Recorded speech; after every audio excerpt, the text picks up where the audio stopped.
Hey, good morning everybody. It's your boy E2 Blue coming back at you again with another video. Got the boys and the crew. It's what time? 6 o'clock in the morning? It's early as hell, that's all I know. I don't know if we even crossed the deadline yet. And I don't even know, I would normally never be up this early. But yeah, we here and it's the morning after the draft and there's been some crazy stuff going on. We got some trades, we got a whole crap load of wide receivers. So what we gonna do with this team right now going forward? We're gonna win, damn it. That's what the hell we gonna do. We gonna win. I'm tired of not being to the promised land. I'm sick and tired of hearing about crazy ass Giant fans over here talking about how bad we're. I'm tired about being a joke. It is now on you, Jason Garrett, on you. Everything has changed under you except you. You better win or I'm gonna come to Dallas and kick your ass. He ain't playing. I ain't playing. And clearly Mark had his cup of coffee this morning. That's right, man. I'm back to life. He's back to life. Reality. The voice is coming back. I got my boy Foots behind me. Foots, what you think about what we did yesterday, bro, overall? Hey, make sure y'all can hear me. So, I think with the moves, I think Mark hit it on the head. It's only now, and listening to the press conference, you hear Steven, you hear Jason talking about how they want to use Tavon. You hear they want to use a web back, and then obviously moving Switzer off the roster was huge, so that helped out Marinelli. So to me, these moves signal, it's all like the new series. It's all or nothing. We don't have time now. Losing Dez, you were like, is this rebuild time? What's going on? Nah, Dallas is clearly. They clearly drafted a player that they want to plug and play immediately in Van Der Esch, whether we like him or not. And then with the Tavon Austin thing, because we were thinking some third down backs, Mark Walton, a couple other, and they're like, nope, we want a guy who we've seen. You got to understand too, what's his name lit us up last year? Tavon Austin lit us up. He had a decent game against Dallas. Yeah, he did. So that's kind of what they want to do. So, like Mark said, I think Mark hit on the head. It's time to win. Period. There's no more. They're going to say a bunch of stuff, but it's time to win. It is time to win. And with that being said, I just hope that they use Tavon Austin right. They said they're going to use him as a running back. Just don't be predictable about it. That's all I'm saying. Like, if you're going to use him, you might have to actually line him up like a receiver and trick the defense, but there's no way that because if you're just going to use him on certain packages, when he comes in the game, they're going to know exactly what he's going to do, and then it's going to be basically for naught. So you don't want that. Now, as far as all these wide receivers we have, who you think is going to lead? Training camp, mini camp, all these camps will be big this year. Me and JG was talking about that last night. It's a log jam. Even with Switzer there, yeah, there's a log jam. All they keep saying is we want competition. So your guess is as good as mine. Hurts could go out there and stink it up. You never know, and they may cut it. You know what I mean? They gotta want to cheat. So it's competition. I'm just looking at training camp. It's going to be some fierce competition, and I'm loving it.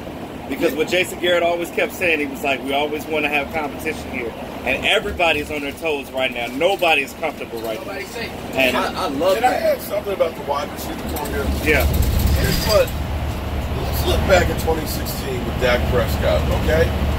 Take a look at the numbers on wide receiver. Who was the number one wide receiver on this? Honestly. There wasn't one.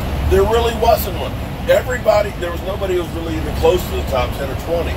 Everybody's numbers were almost consistently across the board equal, which was great because there was not one person to focus on. Correct. And that worked well because Dak was literally, somebody's going to be open, I'm going to find that one guy.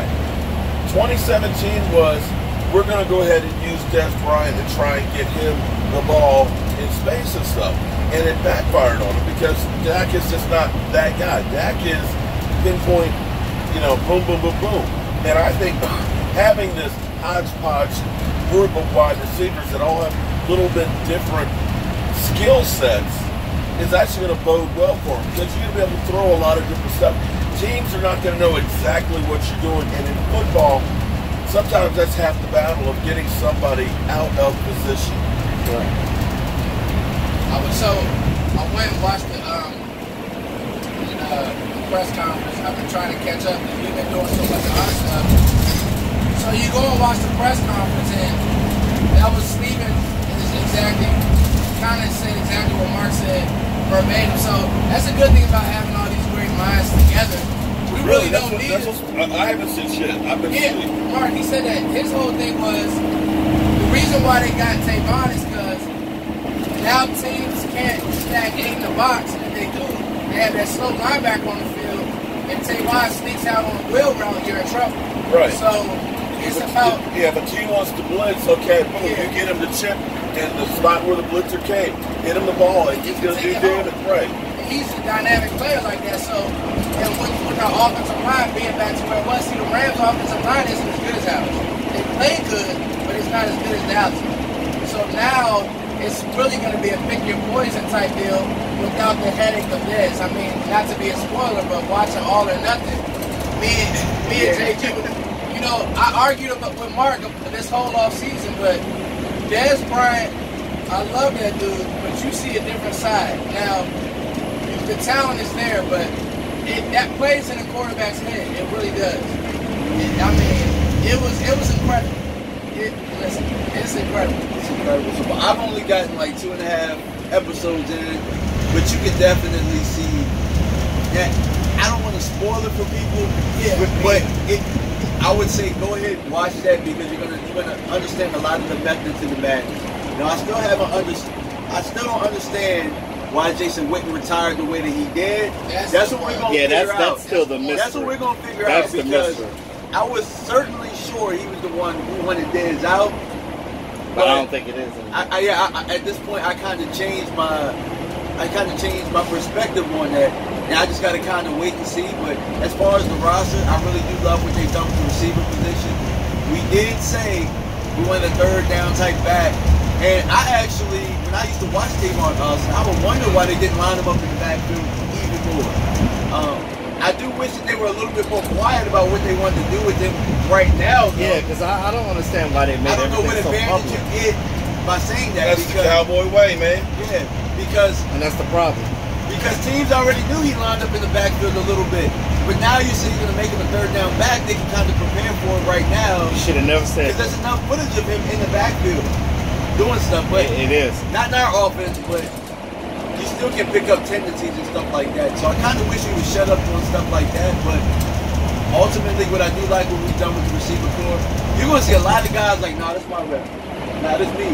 Nah, this me. Like if you've been on the football team, training you know what it's like when there's a competition and you're trying to win a job. I'm trying to go to Oxnard. And it's going to build, I'll be there. Yeah, I'm going to Oxnard too. I'm playing that. Yeah, but just piggyback on JG, it's going to build. You'll know who your dogs are on this team. People still like Noah Brown. Let's see if he can beat out some of these guys. I mean, it's going to be a raw competition, and that's what I like. Yeah, but I mean, the Cowboys ain't done this offseason. They still be making some moves because I don't know what's going on with this Earl Thomas thing. I don't know if they're still trying to go for him, but they might trade a player for him. They can trade a receiver. They can trade a receiver. I mean, package something together. It all depends on what Seattle wants to do, but log jam the defensive end too. So well, nice segue. I was just getting ready to get into that. So also with defensive end, we got a bunch of guys. We just got this guy, Dorrance Armstrong. Yeah. What y'all think about Dorrance? I gotta get back into the film, but from what I hear, he's a monster. I seen him. He's pretty quick with his hands from what I saw so far. I like to see if he has that actual bend that I like to see from a defensive end. And we got a lot of ends, so somebody's gonna have to go. So I know the player well, just because just studying the draft. And again, edge guy, played on a bad team in Kansas. So, but the traits are there. So he's a traits guy. And again, just great competition. He actually probably has more bend than Taco, but he doesn't stand up to run as well. Right. So we'll see what happens there. Maybe you're preparing for DeMarcus Lawrence departure. So you never know. If they don't want to pay D-Law, they could have, if Taco gives you something and then Dorrance can be a situational guy, maybe that's like we see what Dallas wants to do. They're gonna pay 1, 2, 3 stars and they're gonna keep replacing. So we'll see. I don't know what's gonna happen with D-Law, but maybe this is them saying let's protect ourselves sometime. And that's what you gotta do. You gotta protect your money because you can't keep getting in cap hell. Can't keep restructuring these contracts and pushing it down the line. I think that they're having this internal struggle because they've looked at Tony Romo's contract, they've looked at Des Bryant's contract, the Marcus Ware's. And we, keep signing guys to big, huge contracts, and then you're in cap hell. New England never has this issue. They never take these guys and say, okay, they're a great player. I can get me a high pick for him. Let me trade with Cleveland because Lord knows their picks are on high. And get a player. Go to Huntsville. Yeah. And get players to replace them. And they keep reloading year after year. And every year they are challenging for a Super Bowl. Yeah, no. I'm excited about what we're doing right now. I really am. But what y'all think about the new, Jihad Ward that we got with the trade with Switzer? Now, a lot of people kept saying that he was garbage. No, hold on. I think he was playing out of position. Yeah, I talked to my boy from Oakland who covers the Raiders, so I got some really good insight there. Again, he was with Jack Del Rio's regime. It's a new coach in Oakland. When a team doesn't draft you, when you're not one of anybody's expendable. Like if Dallas were to get a new coaching staff, you see a bunch of guys gone. Yeah. You see what I'm saying? Yeah. So I just think, and again, like Mark said, out of position. Oakland didn't have a plan for him. And my whole thing is, my saying is, marry the player to the scheme.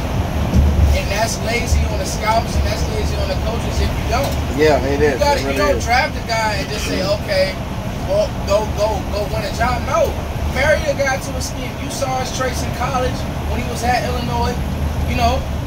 He's a bigger guy, played into Illinois, but I mean, with his skill set, he's not going to be able to succeed at that position in the league. He's not that twitchy. Right. So you move him inside, I think you got something there. Yeah, definitely. But I love the trade. You know why? Because this didn't get okay without Marinelli's blessing. And Marinelli makes guys like this work. You know what I mean? Like, there's something that he saw in him, and they knew that they had to log in a receiver. Where, I'm sorry, with Switzer, I actually wish that he was more so Cole Beasley, because I think that Switzer's young, and I think that Switzer has the ability to be a very solid player for cheaper, you know what I mean? Yeah. Because Cole Beasley's going to be gone next year regardless. But we would have had 3 more years out of Switzer to get something out of it. On the cheap. Exactly. That's true. So, I kind of wish that I could have seen something out of him before they got rid of him, but I guess we'll see what he does with the Raiders. They made a mistake in not using him right. Yeah, they didn't. And I kept saying that when Ezekiel Elliott got injured for those 6 games, that was the perfect. I mean, you could have did with him like you did with Tavon, like you're trying to do with Tavon Austin. You could have made some packages for him. See, I don't know what's going on behind the scenes with Switzer. It has to be something more because I thought it would have been Cole. It still could be Cole. They don't like players that talk. That's what it is. Why do you think that Cole Beasley said on his social media? He's like, well, let me shut up before I get cut. Oh, he said that? Yeah. Because he probably will get cut. He's probably going to get cut. Because it seemed like every time a player says something on their social media, they're cut the next week. Well, I don't know, man, because Cole Beasley, his rookie year, I remember when he fumbled. Cole, and a fan got on him and he told him to eat a dick. Oh, yeah. Yo, Cole hardcore, yo. Cole don't play, bro. You know what he is? He's soft. All of these players, they look at Twitter. It's like, dude, turn your Twitter off. Terrence Williams the same way. When he go out and drop passes, he got to respond to every fan on Twitter. We're fanatics, dog. All of these fans are fanatics. They're gonna be nuts after the games. That's how it is. Like you're blessed with the opportunity to play for one of the biggest, best franchises in the world. That's what happens. Cole Beasley is so emotional. Even when Dallas took a chance on him out of SMU, I remember he wanted to leave training camp. Yeah, he quit. I remember that. So my whole thing about Cole Beasley is like, dog, they just get so emotional. Like, bro, y'all gotta have thicker skin. Just turn Twitter off. People are nuts. Just like on YouTube, people say stuff to us. You think I care? I don't know these people in real life. You don't know what you're talking about. Woo. Listen, find somebody else to watch then. But my whole thing is with Cole, like saying stuff like that will get you cut. Like even being a smart aleck, because guess what? Jerry Jones and Garrett gave you a chance. So while you like, let me shut up before I get cut, you'll get cut saying trying to be like facetious. Yeah, they gave you a hell of a chance, Cole. How many players you know quit the Dallas Cowboys when they were nobody and got a chance to come back? Nobody. Exactly. Nobody. And you just walk out of training camp talking about it's too hard for me. So yeah, Cole, like that's where I go and I say that Ryan Switzer, his first year, even though he made that key fumble and there was a couple questionable decisions, I think he had a better first year than Cole Beasley did. That's why I wanted to see him develop. A lot of that, like, again, these players have egos and their confidence level. Yeah. And that's what happened with Switzer. His confidence went down after that fumble, and then they kept telling him, oh, just kneel the ball. But you can't let a player do that. You got to let a player be a player. You got to let him make those mistakes sometimes so they can learn from it. And then when they make a play, then the confidence comes back very quickly, and then they can be successful. That's always been my thing.